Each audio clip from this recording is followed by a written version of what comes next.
On a sacred night, before the silence of sacrifice, he gathered them close, not as a king but as a servant. This was the night love was poured out. The night of love and sacrifice, on a quiet evening in Jerusalem. Under the soft glow of flickering lamps, a moment was unfolding that would change the world forever.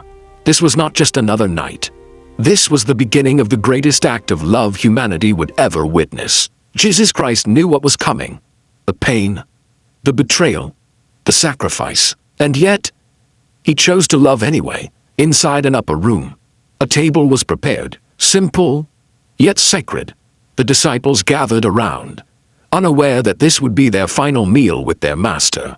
There was laughter, quiet conversations, but beneath it all, something felt different. Jesus Christ sat among them, calm yet deeply moved. He took the bread in his hands.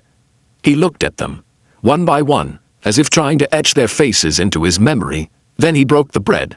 "This is my body, given for you." The room fell silent. Moments later he lifted the cup. "This is my blood, poured out for many, for the forgiveness of sins." They didn't fully understand, but they could feel the weight of his words. This was not just a meal. This was a promise, a covenant of love. Then something unexpected happened, something no one saw coming.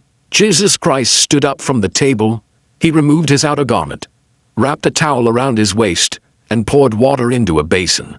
The room grew still. The disciples watched in confusion.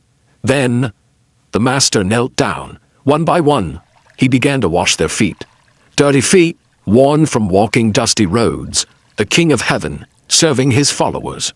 When he came to Peter the Apostle, Peter pulled back in shock. "Lord, are you going to wash my feet?"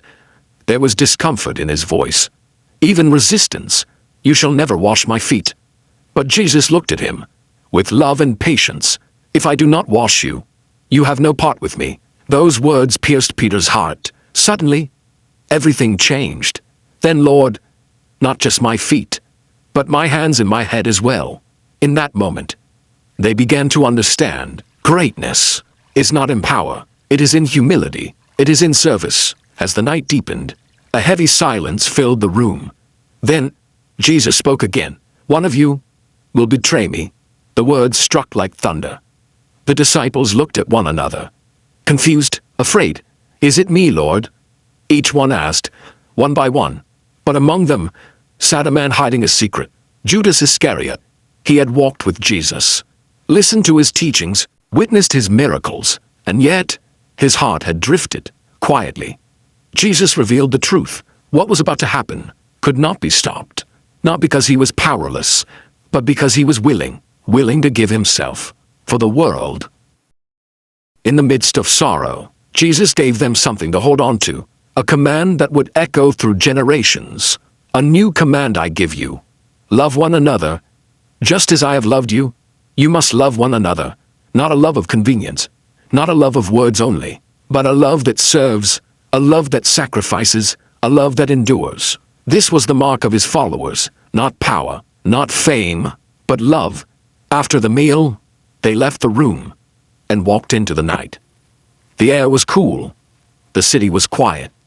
They made their way to a garden, a place called Gethsemane. Here, the weight of what was coming became real. Jesus Christ stepped away from the others. His heart was heavy, his soul overwhelmed. He fell to the ground and prayed, "Father, if it is possible, let this cup pass from me." There was pain in his voice. But then, surrender. "Yet not my will, but yours be done." This was the moment of decision. And he chose obedience. He chose sacrifice. He chose you. Suddenly, the quiet of the garden was broken. Footsteps, voices, torches lighting the darkness. A crowd approached. At the front was Judas Iscariot. He walked straight toward Jesus, and with a kiss, he betrayed him. In that moment, everything changed. The soldiers stepped forward and took him away. The disciples, afraid, scattered into the night. But Jesus, he did not resist, because this was why he came. Holy Thursday is not just a story, it is a call to love when it is hard, to serve when it is uncomfortable, to forgive when it feels impossible. Jesus Christ showed us that true greatness is found in humility, that true power is found in love. So today, ask yourself, can you love like He did? Can you serve like He did? Can you forgive like He did? Because the story did not end that night. It was only the beginning.